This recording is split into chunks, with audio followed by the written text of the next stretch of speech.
ख्वाब हो सितारों पे कमंद डालने का, ख्वाब हो आसमान छूने का, ख्वाब हो सितारों से आगे जहां दरिया करने का, ख्वाब हो कुछ तख्लीक करने का।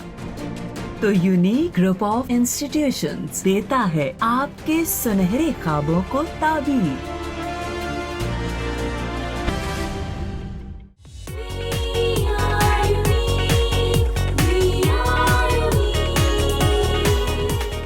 बिस्मिल्लाहिर्रहमानिर्रहीम। अस्सलामुअलैकुम डियर स्टूडेंट्स, कैसे बेटा आप लोग? उम्मीद है अल्लाह तबारक व तआला की रहमत के साए में आप लोग खैर व आफियत से होंगे। आपका मैथमेटिक्स टीचर गुलजार अहमद लेक्चर नंबर 90 के साथ हाज़िर है। जी बेटा, इससे पहले लेक्चर नंबर 89 में हमने चैप्टर नंबर 5 को कंप्लीट कर लिया था, उसके MCQs किए थे, फिर उसके शॉर्ट क्वेश्चंस हमने कर लिए थे। तो आज बेटा हम स्टार्ट करने जा रहे हैं नेक्स्ट चैप्टर है और वो है बेसिक स्टैट का। तो आइए अब देखते हैं कि बेटा बेसिक जो स्टैटिस्टिक है उसमें वो कौन कौन सी जो है वो चीज़ें हमारे सिलेबस में शामिल हैं और किन किन चीज़ों का हमने डिस्कस करना है। तो बेटे एक्सरसाइज को स्टार्ट करने से पहले कुछ उसकी थ्योरी है, आइए पहले उसके ऊपर हम बात करते हैं, फिर उसके बाद हम आहिस्ता आहिस्ता थ्योरी की तरफ आ जाएंगे। ठीक है जी। तो बेसिक स्टैटिस्टिक में बेटा सबसे पहले जो डेफिनेशन आमतौर पर बच्चों से पूछी जाती है वो है फ्रीक्वेंसी डिस्ट्रीब्यूशन। ठीक है जी। फ्रीक्वेंसी डिस्ट्रीब्यूशन क्या है?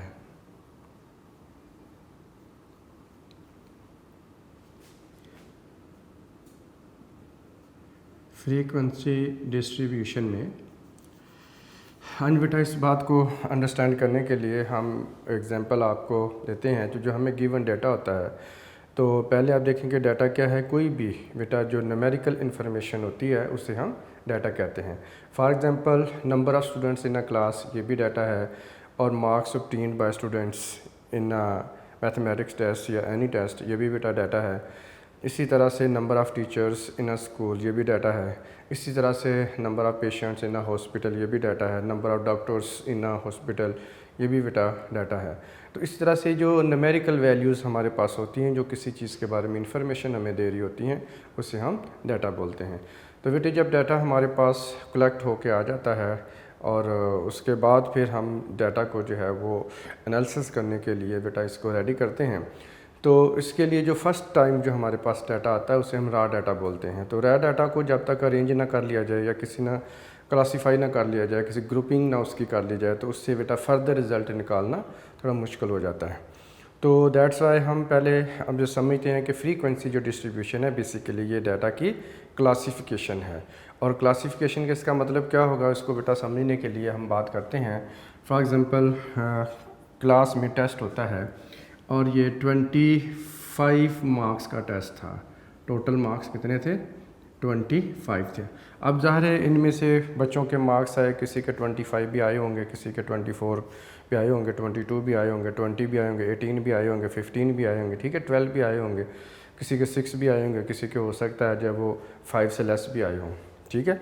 तो इस तरह से ये मार्क्स हमारे पास आए हैं। तो अगर बच्चों के इन मार्क्स की हम लिस्ट बना लेते हैं, रिटन जो लिस्ट होती है, तो वो जो हमारे पास फर्स्ट टाइम एक जो लिस्ट आएगी उसे हम रॉ डाटा बेटा बोलते हैं। ठीक है। अब उस रॉ डाटा से अगर ये कहा जाए कि कितने % बच्चों ने 20+ से मार्क्स लिए हैं, कितने बच्चे जो 25 वाले, तो जब तक हम उसे काउंट नहीं करके बताएंगे तब तक हमें पता नहीं चलेगा। तो बहरहाल तो ज़्यादा बेहतर होता है कि डाटा को अगर हम क्लासीफाई कर लें, उसकी ग्रुपिंग कर लें, तो वो हमारे लिए उसी डाटा को अंडरस्टैंड करना ईजी हो जाता है और उस डाटा के ऊपर क्वेश्चन का आंसर करना ईजी हो जाता है। फॉर एग्ज़ाम्पल हम कहते हैं कि क्लास में 1 से लेकर जो हमारे पास जो आप कह लें कि 5 है, 1 से लेकर 5 तक जिन बच्चों के मार्क्स हैं उनका हम एक ग्रुप बना लेते हैं, और 6 से लेकर 10 तक जिन बच्चों के मार्क्स हैं उनका बेटे हम ग्रुप बना लेते हैं। इसी तरह से 11 से लेकर हमारे पास जो मार्क्स आ रहे हैं 15 तक ग्रुप बना लेते हैं, 16 से लेकर 20 तक का ग्रुप बना लेते हैं। इसी तरह से 21 से लेकर 25 तक स्टूडेंट्स का हम ग्रुप बना लेते हैं। ये डिफरेंट ग्रुप्स हैं।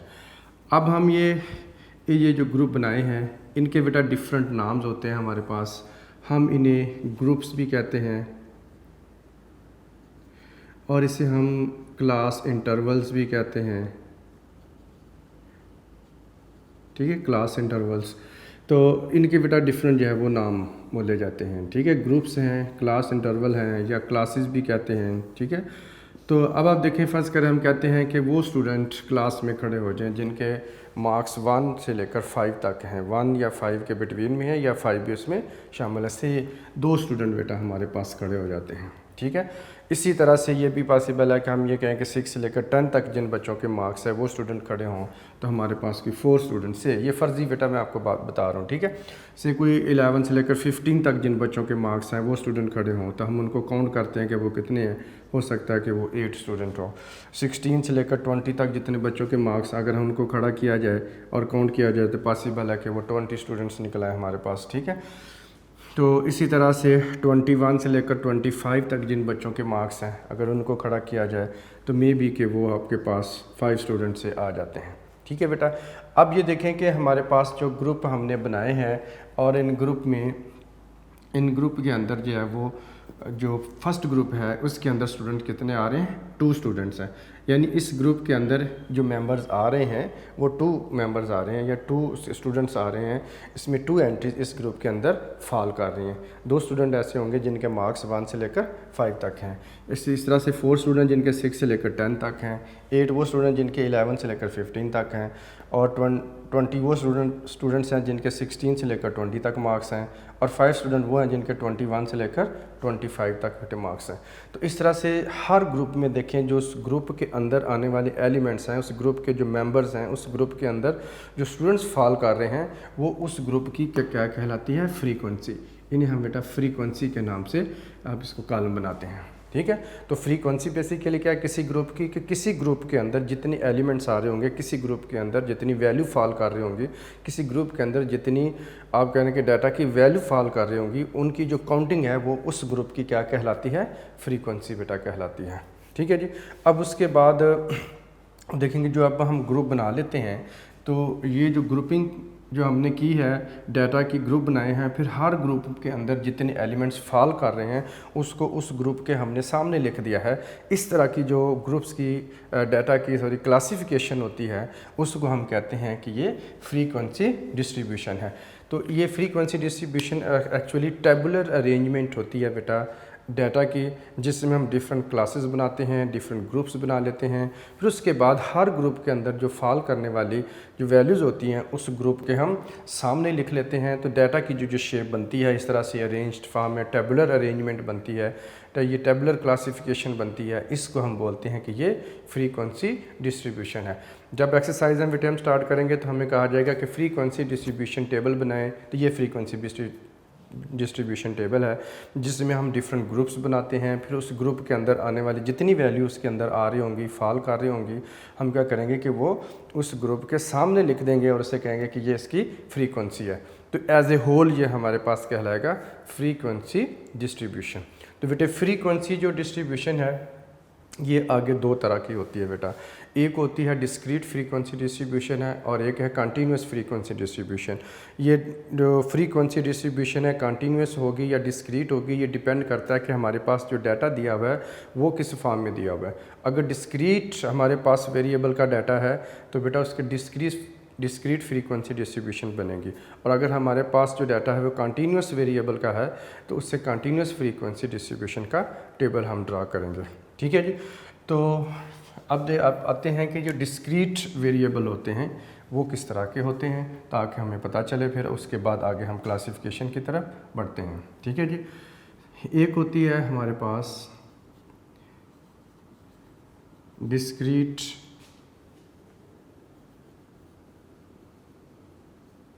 फ्रीक्वेंसी डिस्ट्रीब्यूशन और दूसरी बेटा हमारे पास होती है कंटिन्यूस फ्रीक्वेंसी डिस्ट्रीब्यूशन है। हाँ जी बेटे, ये डिपेंड करता है कि डिस्क्रीट फ्रीक्वेंसी डिस्ट्रीब्यूशन कब बनेगी, जब डाटा हमारे पास डिस्क्रीट वेरिएबल का होगा। अब डिस्क्रीट वेरिएबल क्या होता है, और उसके बाद कंटिन्यूस फ्रीक्वेंसी डिस्ट्रीब्यूशन तब बनती है जब हमारे पास डाटा कंटिन्यूस फॉर्म में होता है। तो कंटिन्यूस डाटा कौन से वाला होता है, ठीक है जी। अब आइए उसको देख लेते हैं। जो डिस्क्रीट वेरिएबल है उसमें बेटा जो नंबर ऑफ़ ऑब्जर्वेशंस हैं वो हमेशा होल नंबर की फॉर्म में होती हैं, ठीक है। इसमें डेसिमल पॉइंट्स में फ्रैक्शंस में वैल्यू पॉसिबल नहीं होती हैं। For example number of students in a class, number of students class के अंदर या तो फॉर एग्जांपल 40 बैठे हुए हैं, एक और स्टूडेंट जो है वो क्लास में एंटर होता है तो वो कितने हो जाएंगे, 41 हो जाएंगे। अगर एक और स्टूडेंट आ जाता है तो वो 42 हो जाएंगे, एक और स्टूडेंट आ जाता है तो वो 43 होंगे। ऐसा कभी नहीं होता कि आप क्लास के अंदर कहें कि नंबर ऑफ़ स्टूडेंट्स को काउंट कीजिए तो कोई आपको बताया जी नंबर ऑफ़ स्टूडेंट्स क्लास के अंदर 40.5 है, क्योंकि 40 स्टूडेंट या होंगे या 41 होंगे, 40.5 स्टूडेंट की कोई सेंस नहीं बनती। तो इसी तरह से आप अगर आप कहेंगे कि 40.5 तो ये एक सेंसलेस जो है वो आप कहने के आंसर होगा, क्योंकि जो नंबर ऑफ़ स्टूडेंट्स हैं वो कभी भी जो है वो कंटिन्यूस फॉर्म में नहीं होते, वो डिस्क्रीट फॉर्म में होते हैं। जब वो एक वैल्यू से दूसरी वैल्यू पे चेंज होते हैं तो एज ए होल नंबर की फॉर्म में चेंज होते हैं। जैसे 40 हैं तो डायरेक्ट जब एक और आएगा तो वो 41 बन जाएंगे, एक और आएगा तो वो 42 बन जाएगा। तो इस तरह से पॉइंट्स के अंदर जो है वो नंबर ऑफ़ स्टूडेंट्स का जो आना वो पॉसिबल नहीं है। तो ऐसी वैल्यू जो पॉइंट्स के अंदर ना आ सकती हों, पॉइंट्स के अंदर उनका आना जो है वो गैर वाज़िया हो, और आप कह लें कि अजीब सी बात हो कि आप उसके बारे में कह रहे हैं कि ये पॉइंट्स में वैल्यू है, तो ये जो ऐसा डाटा जो बेटा डिस्क्रीट वेरिएबल कहलाता है। फॉर एग्जांपल इसमें जैसे मैंने बताया नंबर ऑफ़ स्टूडेंट्स हैं, number of balls on a shop हैं, ठीक है, नंबर ऑफ़ फैमिली मेम्बर्स होते हैं। इसी तरह से आप ये कह सकते हैं कि नंबर ऑफ़ बुक्स होती हैं on a shop, number of balls, number of bat, number of hockeys, number of footballs. तो इस तरह की ये जो number of teachers, number of patients, number of doctors, तो इस तरह के जो नंबर्स हैं बेटा हमारे पास, वो हमारे पास क्या हैं जी, डिस्क्रीट वेरिएबल बेटा होते हैं। उनकी जो वो वेरिएबल जब चेंज होता है, एक वैल्यू से दूसरी वैल्यू पे जाता है तो वो एज ए होल जाता है, उसमें पॉइंट्स में न वैल्यू पॉसिबल नहीं होती हैं, ठीक है जी। तो ये आई होप आपको इसकी समझ आ गई होगी कि डिस्क्रीट वेरिएबल होते हैं जिनमें वैल्यूज़ पॉइंट्स में नहीं आ सकती। और दूसरा हमारे पास होता है कंटिन्यूस वेरिएबल।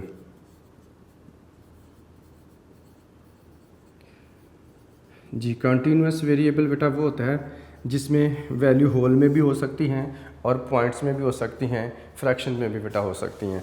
जैसे आप ये कह सकते हैं कि वेट ऑफ़ स्टूडेंट्स है, हाइट ऑफ़ स्टूडेंट्स है, ठीक है, उनके बच्चों के जो वेट्स हैं, पॉसिबल है कि किसी स्टूडेंट का वेट जो है वो 20 kg हो।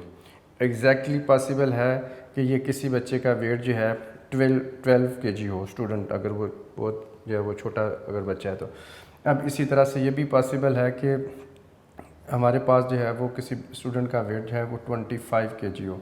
तो ये भी पॉसिबल होता है कि किसी का वेट 20.5 kg हो, ये भी पॉसिबल है, क्योंकि वेट्स जो होते हैं वो पॉइंट्स में भी हो सकते हैं, ½ kg भी तो हो सकता है, ठीक है। तो इसी तरह से हाइट है स्टूडेंट्स की, तो वो जो हाइट है वो इंचज़ में भी बेटा होती है, आगे फुट्स में होती है, और फुट जब आपको पता 12 फुट का 12 इंचज़ का 1 फुट बनता है, ठीक है। तो अगर किसी की हाइट जो है वो 4 फुट और 6 इंच है, हाइट जो है, हाइट किसी स्टूडेंट की ये हमारे पास आप कह लें कि 4 फुट है और 6 इंचज़ है। अगर आप इसे फुट्स में कन्वर्ट करके लिखोगे तो ये 4.5 बेटा जो है ना फिट बनती है, ठीक है। अब इसका मतलब है कि हाइट जो है वो एज ए होल नंबर में भी हो सकती है और पॉइंट में भी पॉसिबल है। तो इस तरह का जो डाटा होता है जब वो चेंज होता है, न्यूमेरिकल वैल्यूज़ की चेंज होती है, एक क्वांटिटी से दूसरी क्वांटिटी पे जब जाते हैं तो वो एज ए होल भी चेंज हो सकती है, लेकिन उनके दरमियान में जो आल वैल्यूज़ होती हैं उनसे वो पास होके जाती हैं, ठीक है। फॉर एग्ज़ाम्पल अगर कि आपके पास की वैल्यू 10 है तो ये पॉसिबल है कि वो 10.1 हो, फिर 10.2 हो, फिर 10.3 हो, फिर इस तरह सो ऑन, फिर वो आपके पास 10.9 हो, फिर जाके आगे वो 11 हो। तो ये वैल्यू यहाँ पे बेटा जी पॉसिबल, जैसे टेम्परेचर फॉर एग्ज़ाम्पल चेंज होता है, टेम्परेचर 10 डिग्री से 11 डिग्री तक उसने चेंज होना है। तो ये एकदम से बेटा ऐसे नहीं होता कि वो 10 से एकदम से 11 डिग्री पे चला जाए, ठीक है। तो ये जब चेंज होता है तो ज़ाहिर है बीच में जो पॉइंट्स वाली वैल्यू उनसे होके गुजरता है। तो इस टाइप का जो डाटा होता है वो बेटा कहलाता है कंटिन्यूस वेरिएबल कहलाता है। उसकी जो फ्रीक्वेंसी डिस्ट्रीब्यूशन होगी वो भी कंटिन्यूस फ्रीक्वेंसी डिस्ट्रीब्यूशन बेटा की जाती है, ठीक है। तो आपके सामने ये जो एक मॉडल मैंने लिखा है फ्रीक्वेंसी डिस्ट्रीब्यूशन का, ये सिर्फ जस्ट डेफिनेशन को बताने के लिए था कि ये ग्रुपिंग हम इस तरह से करते हैं, ठीक है। और ये ग्रुपिंग इस तरह की जब ग्रुपिंग होती है वो कंटिन्यूस जो है वो फ्रीक्वेंसी डिस्ट्रीब्यूशन में आती है। अब जब हम एक्सरसाइज में क्वेश्चन कर रहे होंगे तो फिर वेरिएबल की तरफ भी मैं पॉइंट आउट करूँगा कि जो क्वेश्चन में डाटा ये है वो किस बारे में दिया हुआ है और इसकी हम कौन सी वाली फ्रीक्वेंसी डिस्ट्रीब्यूशन बना रहे हैं। फिर यहाँ पर बेटा हम इसको डिस्कस कर लेंगे, ठीक है। अब आइए कुछ मज़ीद टर्म हम बेटा क्लासिफिकेशन के बारे में पढ़ते हैं। तो जब क्लासिफिकेशन बेटा हो जाती है इस तरह से तो उसके अंदर मज़ीद टर्म हमारे पास होती हैं जिनके बारे में हमें पता होना चाहिए। फिर उसके बाद फिर हम क्वेश्चन भी सॉल्व कर सकते हैं। जब आप देखें ग्रुप बना लेते हैं, कोई भी आप ग्रुप बनाते हैं, जैसे से ये मैंने ये वाला ग्रुप है मेरे पास 6 से लेकर 10 तक है। अब 6 से लेकर जो 10 तक एक ग्रुप है, इसके अंदर बेटा ये बेसिकली 2 वैल्यू से डिफाइंड है। एक इसकी स्मॉलर वैल्यू है और एक इसकी लार्जर वैल्यू है। इन वैल्यूज़ को हम लिमिट्स बोलते हैं, क्लास लिमिट्स कहते हैं, ठीक है। इसलिए अगर देखें कि इस ग्रुप के अंदर मिनिमम वैल्यू, कम से कम वैल्यू कितनी आ सकती है या कितने मार्क्स वाला स्टूडेंट आ सकता था, 6 वाला, और मैक्सिमम ज़्यादा से ज़्यादा कितने वाला आ सकता था, 10 वाला। तो ये लिमिट लगी कि कम से कम 6 मार्क्स हों, ज़्यादा से ज़्यादा 10 होंगे, उनके बिटवीन में कोई भी और भी हो सकते हैं। तो इस तरह से ये चूँकि जो मिनिमम वैल्यू है ये नीचे वाली लिमिट बता रही है हमें कि कम से कम इतने मार्क्स वाला स्टूडेंट इस ग्रुप में आएगा, और 10 बता रहा है कि मैक्सिमम इतने मार्क्स वाला आएगा। तो इसलिए इनको हम क्लास लिमिट्स बोलते हैं। तो इसे हम कहते हैं कि ये लोअर क्लास लिमिट है। ये हमारे पास क्या कहलाएगा, लोअर क्लास लिमिट है। और ऊपर वाली वैल्यू को क्या कहते हैं, अपर क्लास लिमिट है, ठीक है जी। बड़े वाली वैल्यू को हम कहते हैं अपर क्लास लिमिट और छोटे वाली वैल्यू को हम क्या कहते हैं, लोअर क्लास लिमिट। तो इस तरह से कोई भी जब ग्रुप आप लेते हैं तो हर ग्रुप जो है वो 2 वैल्यू से डिफाइंड होता है, और उसमें हर ग्रुप की जो स्मॉलेस्ट वैल्यू होती है उसे हम कहते हैं लोअर क्लास लिमिट, और जो मैक्सिमम वैल्यू होती है उसे हम क्या कहते हैं, अपर क्लास लिमिट्स या लार्जेस्ट वैल्यू। अब देखें इस ग्रुप में लोएस्ट वैल्यू कितनी है, स्मॉलेस्ट वैल्यू 11 हो सकती है, और इसमें मैक्सिमम वैल्यू कितनी हो सकती है, 15 हो सकती है। तो 11 इसका क्या होगा, लोअर क्लास लिमिट, और 15 इसकी क्या होगी, अपर क्लास लिमिट। तो इस तरह से आप देख सकते हैं हर ग्रुप के अंदर ये 2 वैल्यूज़ आ रही हैं। तो 16 लोअर क्लास लिमिट है, 20 अपर क्लास लिमिट है। इस तरह से 21 लोअर क्लास लिमिट है और 25 अपर क्लास लिमिट्स। तो इस तरह से ये हमारे पास हर ग्रुप के बेटा जो है वो लोअर लिमिट्स और अपर लिमिट्स जो है वो ये कहलाती हैं वैल्यू। अच्छा, अब उसके बाद हम थोड़ा बात करते हैं क्लास इंटरवल की, या साइज़ ऑफ क्लास इंटरवल भी बोलते हैं। साइज़ ऑफ क्लास इंटरवल,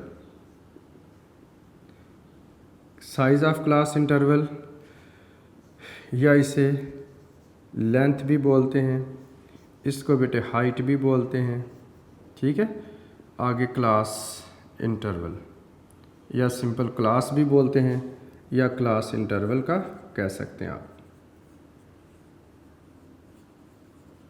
ये आ जाएंगे जी, size of class interval, length of class interval, height of class interval, ये सारी टर्म इसके लिए बेटा बोली जाती हैं, ठीक है। अब ये क्या होता है, इसको आम तौर पर बेटा एच के साथ हम डिनोट करते हैं। जब आगे आप ये यूज़ होगा तो आप देखेंगे एच का सिंबल यूज़ हो रहा होगा। एच मीन हाइट, या उसके साइज़ के लिए बेटा बोला जाता है, ठीक है। अब इसको फाइंड आउट करने के लिए हम ये कहते हैं कि सिंपल तो ये है कि जब आपके पास ग्रुप डाटा इस तरह से आ जाता है तो लोअर लिमिट्स के बीच में डिफरेंस हम देख लेते हैं। एनी 2 कंसेक्टिव क्लासेस लेते हैं, एनी 2 कंसेक्टिव क्लासेस से फर्स्ट 2 हम ले लेते हैं, इनके लोअर लिमिट्स का डिफरेंस ले लें, और 6 में से 1 को सब्ट्रैक्ट किया तो कितना आ गया, 5। अब यहाँ पर इसका साइज़ कितना है, 5 का। अब देखो 11 में से 6 को सब्ट्रैक्ट किया देन 5, 16 में से 11 को सब्ट्रैक्ट किया देन 5, 21 में से 60 को सब्ट्रैक्ट किया देन 5, तो जो लोअर लिमिट्स ले लें, एनी टू कंसेक्यूटिव क्लासेस की लोअर लिमिट्स का डिफरेंस ले लेते हैं। या यूँ भी किया जा सकता है कि अपर क्लास लिमिट्स का डिफरेंस ले लें। हमारे पास जैसे 10 और 5 है, इनका डिफरेंस लेंगे तो 10 में से 5 को सब्ट्रैक्ट किया तो 5, 15 में से 10 को सब्ट्रैक्ट किया देन 5, 20 में से 15 को सब्ट्रैक्ट किया देन 5, 25 में से 20 को सब्ट्रैक्ट किया देन 5। आप एनी टू कंसेक्यूटिव क्लासेस को ले लें और उनकी अपर लिमिट्स का डिफरेंस ले लें। अपर का अपर के साथ लेना, अपर का लोअर से नहीं लेना, लोअर का लोअर से, अपर का अपर से डिफरेंस आपने लेना है। एनी टू कंसेक्यूटिव क्लासेस, कोई सी 2 कंसेक्यूटिव क्लासेस आप सिलेक्ट कर सकते हैं, इनका डिफरेंस ले लें या इनका डिफरेंस ले लें, या एनी टू कोई सी भी 2 ले लें, साथ साथ वाली लेनी है, ठीक है। जो कंसेक्यूटिव क्लासेस हों तो उनमें से आप उनका जो डिफरेंस होता है अपर क्लास लिमिट्स का और लोअर क्लास लिमिट्स का, तो वो जो हमारे पास बेटा होता है साइज़ ऑफ क्लास इंटरवल होता है। आमतौर पर जब हम बेटा बच्चों को बता रहे होते हैं क्वेश्चन, तो इस तरह से हम कहते हैं देखें इसमें कितने कितने का डिफरेंस आ रहा है, लोअर लिमिट से शुरू कर लें या अपर से शुरू करें। देखिए 5 में 5 ऐड किए 10, देन 5 ऐड किए 15, फिर ऐड किए 5 तो 20, देन 5 ऐड किया तो 25। तो यहाँ पे कितने कितने नंबर है जो स्पेसिफिक नंबर ऐड होके हर नेक्स्ट ग्रुप का जो है वो अपर क्लास लिमिट्स हमारे पास आ रही है वो 5 है। तो इसका मतलब है कि इसका साइज़ कितना हमारे पास है, साइज़ ऑफ क्लास इंटरवल कितना है, 5 है। इसी तरह से लोअर लिमिट में भी आप चेक कर रहे हैं कि कौन सा नंबर है जो हम बेटा हम ऐड करते हैं तो ये हमारे पास ऑटोमेटिकली नेक्स्ट क्लास की लोअर लिमिट बनती जा रही है वो 5 है। तो इस तरह से साइज़ ऑफ क्लास इंटरवल जो है वो 5 आ जाता है। एक और तरीका भी है इसका, अब देखें कि 1 से लेकर 5 तक है आपके पास, आप 1 से लेकर 5 तक ऑल वैल्यूज़ को इनलिस्ट कर ले, 1 2 3 4 एंड 5। जब लिख लिया अब इन्हें काउंट कीजिए 1 2 3 4 5, तो 5 आ रहा है, तो इसका मतलब है कि साइज़ ऑफ क्लास इंटरवल कितना होगा, 4 होगा।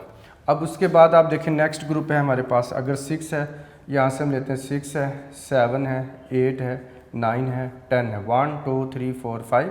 तो यहाँ पर भी आप देख सकते हैं कि ये हमारे पास 5 नंबर्स बेटा इसमें आ रहे हैं। तो इस साइज़ इंटरवल का जो वो कितना हमारे पास size of class interval then 5 है।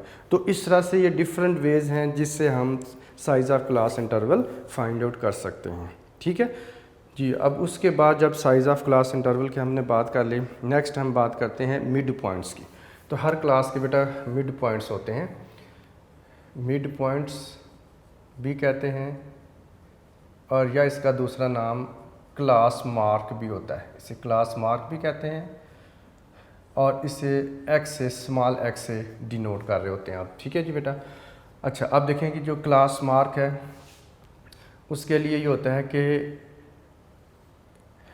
अब लोअर लिमिट और अपर लिमिट का आप एवरेज ले लेते हैं, ठीक है। अब देखें कि एवरेज मतलब lower limit plus upper limit, और जब 2 वैल्यू को आपने ऐड कर लिया 2 पे डिवाइड करना है, तो ये हमारे पास क्या आ जाएगा, 6 आ जाएगा। 1 + 5 है, अब 2 पे डिवाइड कर दें, lower limit plus upper limit divided by 2 क्या आ जाएगा, 6/2 = 3। तो फर्स्ट जो ग्रुप है हमारे पास उसका मिड पॉइंट यानी क्लास मार्क कितना होगा, 3 होगा, ठीक है बेटा। इसी तरह से 6 और 10 को ऐड किया तो आ जाएगा 16। तो आप कर सकते हैं 6 + 10/2 16/2 = 8। तो नेक्स्ट ग्रुप का हमारे पास जो क्लास मार्क है यानी मिड पॉइंट है वो कितना आ जाएगा, 8 आ जाएगा। इस तरह से हम हर ग्रुप का अलग-अलग से कैलकुलेट करके लिख सकते हैं। लेकिन अब देखें कि आप हर बारी अगर हम lower limit plus upper limit divided by 2 करेंगे तो ये हमें अच्छी खासी मेहनत करनी पड़ेगी और टाइम भी लगेगा। तो अब इसको हम शॉर्टकट वे में किस तरह से बेटा देख सकते हैं, पेपर के अंदर जब हम बैठे होते हैं, एग्ज़ाम के अंदर जब बैठे होते हैं तो इस तरह से फिर हम बेटे नहीं लिखते हैं, ठीक है। तो उसको लिखने का तरीकाकार क्या होता है कि आप एक दफ़ा आप इन जो आपके पास जो क्लास इंटरवल दिए हैं या ग्रुप्स दिए हुए हैं उनके फर्स्ट ग्रुप का आप मिड पॉइंट फाइंड आउट कर लें, ठीक है जी। फाइंड आउट कर लिया, अब आप देखें कि क्लास इंटरवल का साइज़ कितना आ रहा है, 5 आ रहा है। जैसे पहले का 3 आया था, अब इसमें 5 ऐड कर दो तो कितना आ गया, 8। अब आप नेक्स्ट ग्रुप का बनाना चाहते हैं विदाउट कैलकुलेशन, ये lower limit plus upper limit ये तो एक मेथड है ही है, मौजूद ही है, लेकिन इसके अलावा भी अगर हम करना चाहें तो इसमें 5 ऐड कर दो कितना आ जाएगा, 13। देन इसमें 5 ऐड किया 18, देन 5 ऐड किया 23। तो इस तरह से आप चेक कर सकते हैं, इनको बाकायदा बेटा ऐड करके 2 पे डिवाइड करके चेक कर सकते हैं कि आंसर इनका यही आ रहा होगा। तो जब आप जितने क्लास इंटरवल साइज़ होता है, अगर एक मिड पॉइंट के अंदर आप वही स्पेसिफिक नंबर ऐड करते जाएं तो ऑटोमेटिकली नेक्स्ट ग्रुप का हमारे पास क्या होगा, क्लास इंटरवल बनता चला जाएगा। ठीक है बेटा। अब इसी तरह से ये 2 मेथड हो गए। तीसरा मेथड आप ये भी कर सकते हैं कि लोअर लिमिट में देखो कितने ऐड किए तो 3 आया था 2, आप हर लोअर लिमिट के अंदर 2 ऐड कर दें। जैसे 1 में 2 ऐड किए तो 3 आ गया, 6 में 2 ऐड किए तो 8 आ गया, 11 में 2 ऐड किए 13, 16 में 2 ऐड किए 18, 21 में 2 ऐड किए तो 23 आ गया। ठीक है, एक ये तरीका है मिड पॉइंट फाइंड करने का। 3 मेथड हो गए। अब फोर्थ वाला देखें, अपर लिमिट से कितने माइनस किए कि 3 आता है 2। अब 10 में से 2 माइनस किए 8, 15 में से 2 माइनस किए 13, 20 में से 2 माइनस किए तो 18, 25 में से 2 माइनस किए तो 23। तो इस तरह से भी हम फाइंड आउट कर लेते हैं। ठीक है। या फिर इसका एक और तरीका होता है, जिस तरह से आप देखो 6 से लेकर 10 तक आप सारे नंबर लिख लें। अब आप देखिए दरमियान में कौन से वाला नंबर हमारे पास आ रहा है, 8 आ रहा है। तो ये 6 से लेकर 10 तक जो ग्रुप होगा इसका मिड पॉइंट कितना है, 8 है। अब आप देख सकते हैं वो 8 ही आ रहा है। ठीक है। तो इस तरह से डिफरेंट बेटा वेज हैं जो यूज़ किए जाते हैं, जिससे हम फाइंड आउट कर लेते हैं कि हर क्लास का मिड पॉइंट हमारे पास कितना है या क्लास मार्क कितना आ रहा है। तो इजी वे तो यही है कि एक ग्रुप का आप कैलकुलेट कर लें, फिर उसके अंदर जितने क्लास इंटरवल का डिफरेंस है वो डिफरेंस आप इसके अंदर जल्दी जल्दी ऐड कर दें, तो हर नेक्स्ट ग्रुप का हमारे पास क्या होगा, क्लास मिड पॉइंट या वो बेटा फाइंड आउट ऑटोमेटिकली होता चला जाएगा। ठीक है जी। तो आई होप आपको इस बात की समझ आ गई होगी। अब नेक्स्ट हमारे पास हम इसके साथ एक और टर्म बेटे डिस्कस करते हैं, जिससे हम कहते हैं class boundaries. Class boundaries find out करने का जो हमारे पास इजी वे है, पहले वो मैं आपको बता देता हूँ जो आपकी बुक में लिखा हुआ है, फिर उसके बाद हम शॉर्ट रिज़ल्ट की तरफ आ जाएंगे। या चले मैं आपको पहले शॉर्ट रिज़ल्ट बता देता हूँ, फिर बाद जो बुक में लिखा है वो भी आप बता देते हैं, मैच कर लेते हैं। आपने बेटा लोअर लिमिट से 0.5 को सब्ट्रैक्ट करना है और अपर लिमिट में 0.5 को ऐड कर देना है। अब ये देखें हमारे पास 1 है, 1 से 0.5 को बेटा सब्ट्रैक्ट किया तो 0.5 आ जाएगा। अब ये हमारे पास 5 है, इसमें 0.5 को ऐड करेंगे तो ये 5.5 आ जाता है। अब नेक्स्ट हमारे पास कितना 6 है, अब 6 में से 0.5 को अगर सब्ट्रैक्ट करते हो तो ये 5.5 आ जाता है। और हमारे पास ये 10 है बेटा, और 10 में 0.5 को ऐड करोगे तो 10.5 आ जाएगा।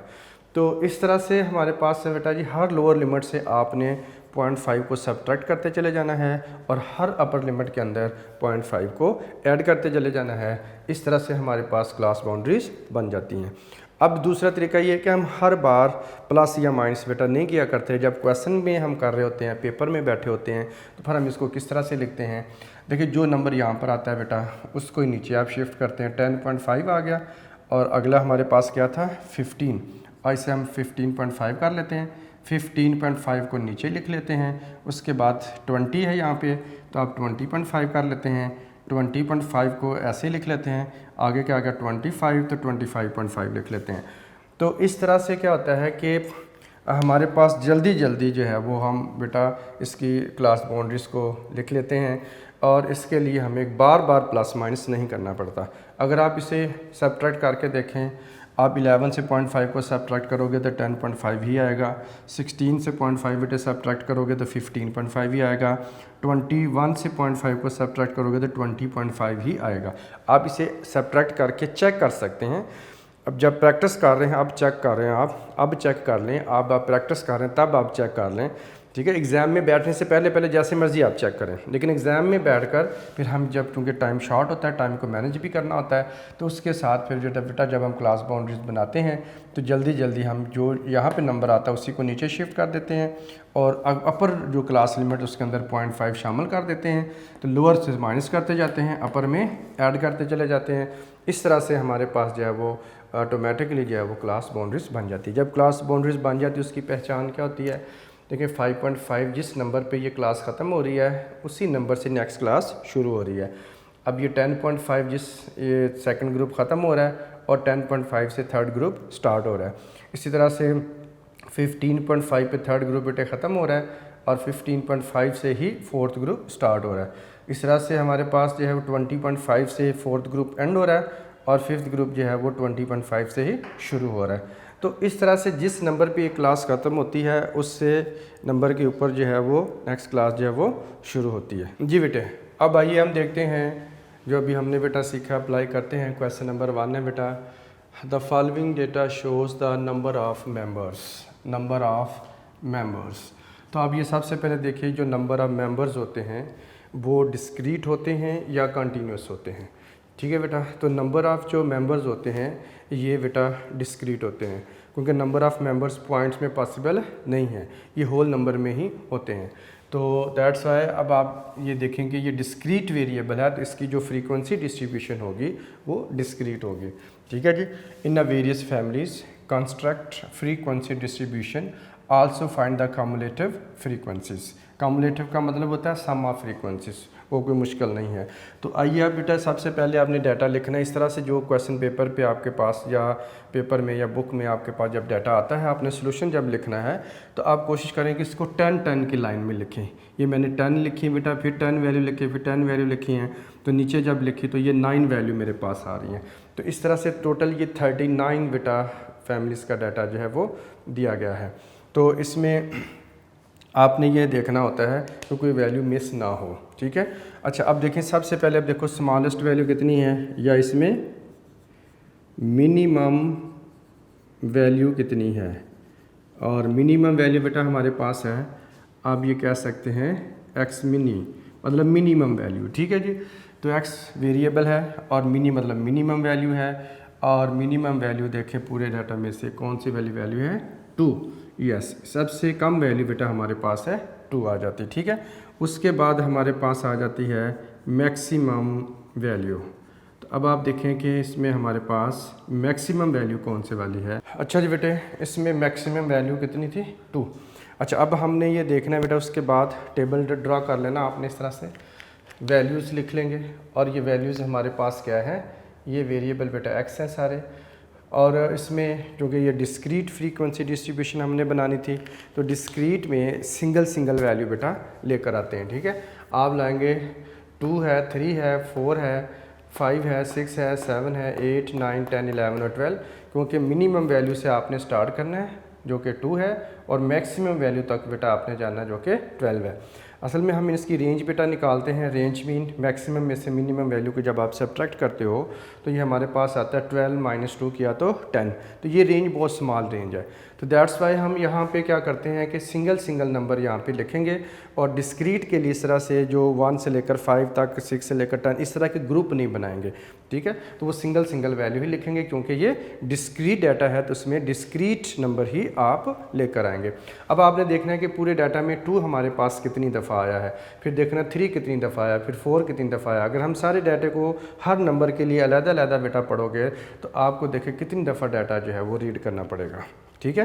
तो अगर एक दफ़ा भी मिस्टेक होती है तो प्रॉब्लम आ जाएगी। हम डाटा को सिर्फ बेटा एक ही दफ़ा पढ़ते हैं, और एक ही दफ़ा पढ़ने का तरीका ये होता है, डिफरेंट मेथड यूज़ होते हैं, डायरेक्ट मेथड भी यूज़ होता है, और टैली मार्क्स का मेथड भी बेटा यूज़ होता है। तो यहाँ पे हम यूज़ करेंगे टैली मार्क्स मेथड, जो कि ईजी रहता है और टाइम को सेव करता है।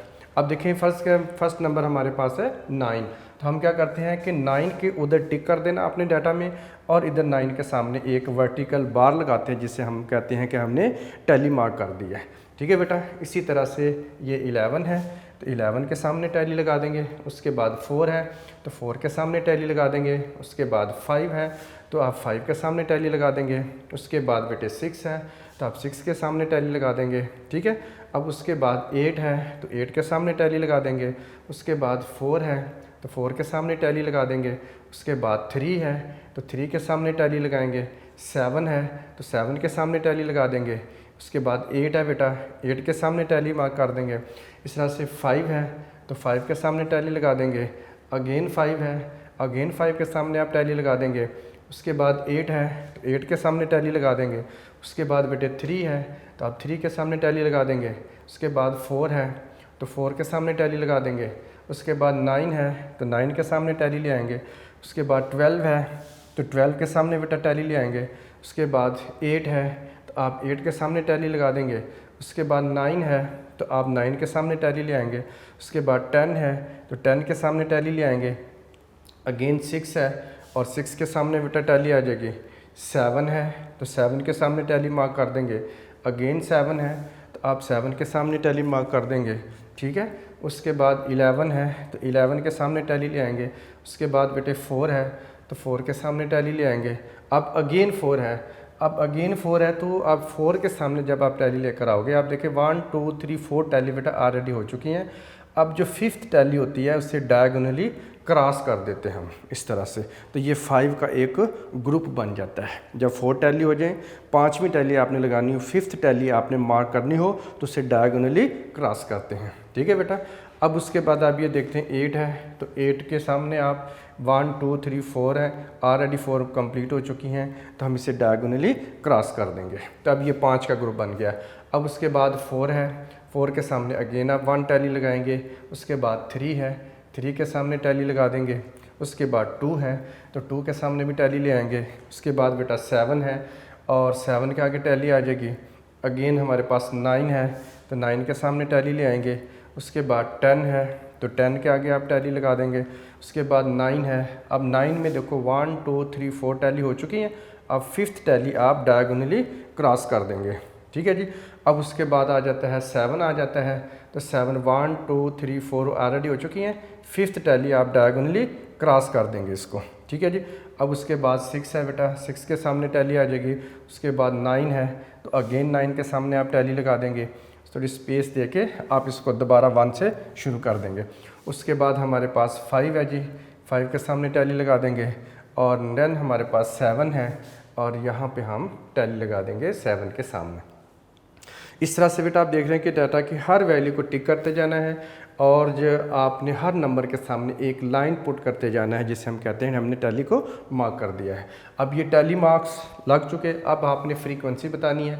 अब देखिए जो फर्स्ट हमारे पास ग्रुप है 2 का और उसके कितनी मेंबर्स आ रही हैं 1, तो यहाँ पे फ्रीक्वेंसी 1 होगी। अब कितनी टैली लगी बेटा 3, तो आप लिख देंगे 3। नेक्स्ट हमारे पास देखो 5 और ये 1 6 हो गया। इस तरह से ये हमारे पास कितनी है 4 है।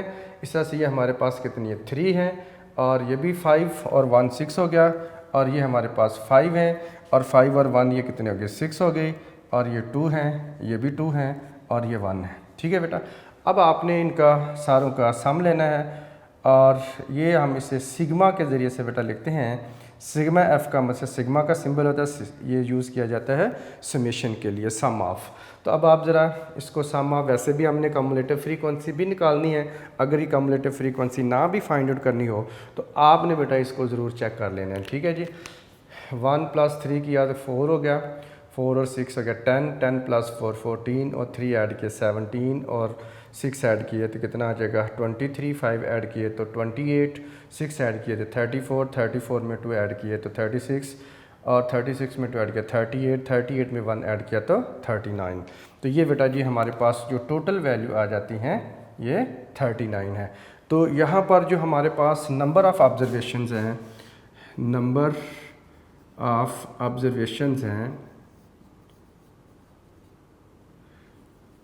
या नंबर ऑफ़ जो वैल्यूज़ हैं वो भी बेटा हमारे पास स्मॉल n से डिनोट करते हैं और ये 39 है। जैसे मैंने आपको बताया कि मैंने 10 10 की लाइन में लिखा है 10 और 10 20 + 10 30 और ये 9 इसमें 9 है तो ये 39 टोटल बनती हैं।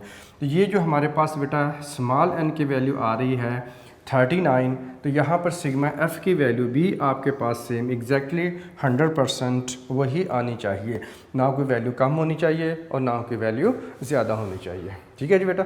तो अब इसका मतलब है कि आपने सही वैल्यू को मार्क कर लिया है। अगर यहाँ पे आंसर 40 आता है तो इसका मतलब ये होना था कि आपने किसी नंबर को 2 टाइम मिस्टेकनली मार्क कर लिया, या अगर ये 39 से कम आता है इसका मतलब है कोई वैल्यू आपसे छूट गई है, रह गई है, उसको सही तरह से नहीं मार्क हो पाया। तो अनग्रुप डाटा ये कहलाता है जिसमें अभी ग्रुप नहीं बने थे। तो ये अनग्रुप डाटा में जो n की वैल्यू होती है ग्रुप डाटा में जाकर वही वैल्यू बेटा सिग्मा एफ़ की होती है, ठीक है। ये बात आगे भी रिपीट होती रहेगी। अब आइए कम्युलेटिव फ्रीक्वेंसी का मतलब है सम ऑफ द फ्रीक्वेंसीज। ये हमारे पास फर्स्ट बेटा फ्रीक्वेंसी कितनी 1, इस ग्रुप में 1 ही लिखेंगे। आप ये ऊपर वाली 1 नीचे लिख लेंगे, प्लस इस ग्रुप में कितनी है 3, अब इसमें 3 ऐड कर दोगे कितना आ जाएगा 4। अब ये वाला 4 ही आपने नीचे लिखना है और ये प्लस बेटा 6 इसमें ऐड कर दोगे कितना आ जाएगा 10। अब आपने 10 को नीचे लिखना है, ये हमारे पास बेटा आ जाएगा 4 = आ जाएगा 14। अब आप 14 को नीचे लिखेंगे इसको, और ये वाला 3 इसमें ऐड कर देंगे तो कितना आ जाएगा 17। अब 17 को बेटा नीचे लिखेंगे, ये 6 इसमें ऐड कर देंगे तो ये हमारे पास आ जाएगा 23। अब 23 में प्लस आप 5 बेटा ऐड कर दोगे ये वाला, तो ये आ जाएगा 28। 28 को नीचे लिख लेंगे और ये 6 बेटा ऐड कर देंगे तो ये आ जाएगा 34। अब 34 में ये 2 बेटा प्लस कर लोगे तो ये हमारे पास आ जाएगा 36। अब आप 36 को नीचे लिख लेंगे, ये वाला 2 इसमें ऐड कर देंगे तो आ जाएगा 38। अब 38 को नीचे लिख लें और ये 1 बेटा इसमें ऐड कर दें तो ये हमारे पास क्या आ जाएगा 39। और ये अगेन आप देख सकते हैं ये वही 39 बेटा जो हमारे पास आया है। Cumulative frequencies mean sum of the frequencies. तो इसमें हम ये करते हैं ग्रुप टू ग्रुप सम करते हैं। फर्स्ट ग्रुप की फ्रीक्वेंसी एज इट इज़ रहती है, उसको सेकंड ग्रुप की फ्रीक्वेंसी में ऐड करके सम ले लेते हैं, सम को नीचे लेकर थर्ड ग्रुप की फ्रीक्वेंसी को ऐड करते हैं। इसी तरह से ये हमारे पास सम आता चला जाता है। ये हमें बताता है देखिए 1 2 फर्स्ट 2 जो ग्रुप्स हैं उनकी फ्रीक्वेंसी का सम कितना है 4 है। अगर 1 2 3 ये थर्ड आ गया तो फर्स्ट 3 ग्रुप्स की फ्रीक्वेंसी का सम कितना है 10 है। 1 2 3 4 और 5 है। अब फर्स्ट 5th जो है हमारे 5 ग्रुप्स हैं उनकी फ्रीक्वेंसी का सम कितना है 17। तो ये सम ऑफ जो फ्रीक्वेंसीज़ है कम्युलेटिव फ्रीक्वेंसीज़, यहाँ से हमें ये अंदाज़ा होता है कि ग्रुप टू ग्रुप इस ग्रुप तक इससे पहले फ्रीक्वेंसीज़ का सम कितना आ चुका हुआ है।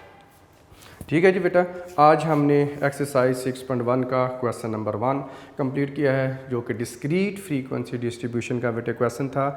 तो कैसे पता चला हमें number of members in a various families. तो वेरियस फैमिलीज़ में नंबर ऑफ़ जो मेंबर्स होते हैं वो डिस्क्रीट होते हैं, यानी उसका पॉइंट्स में आना पॉसिबल नहीं होता। तो उसके बेस पर हमने स्मॉलेस्ट वैल्यू को लिखना है, लार्जेस्ट वैल्यू को लिख लेना है और नंबर ऑफ़ ऑब्जर्वेशंस को लिख लेना है। फिर आप इसमें वैल्यू ले आएंगे, रेंज देखते हैं।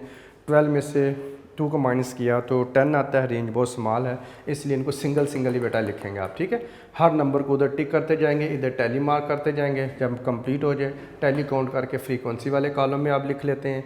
ठीक है, उसके बाद कम्युलेटिव फ्रीक्वेंसी है तो इसको बेटा आपने ऐड कर लेना है और लास्ट में जो नंबर ऑफ़ ऑब्जर्वेशन था वो और कम्युलेटिव फ्रीक्वेंसी का सम ये लास्ट में ये मैच करना चाहिए, ये सेम आना चाहिए। ठीक है जी, तो इस तरह आई होप कि आपको आज का लेक्चर बेटा बहुत अच्छे तरीके से समझ आ चुका होगा। बेटा इसकी आपने प्रैक्टिस कर लेनी ताकि जब हम नेक्स्ट क्वेश्चन कर रहे हों तो आपके लिए प्रॉब्लम ना हो। तो मिलते हैं बेटा नेक्स्ट लेक्चर में, तब तक मुझे इजाज़त दीजिए। अपना बहुत सारा ख्याल रखिएगा। टेक केयर, अल्लाह हाफिज़।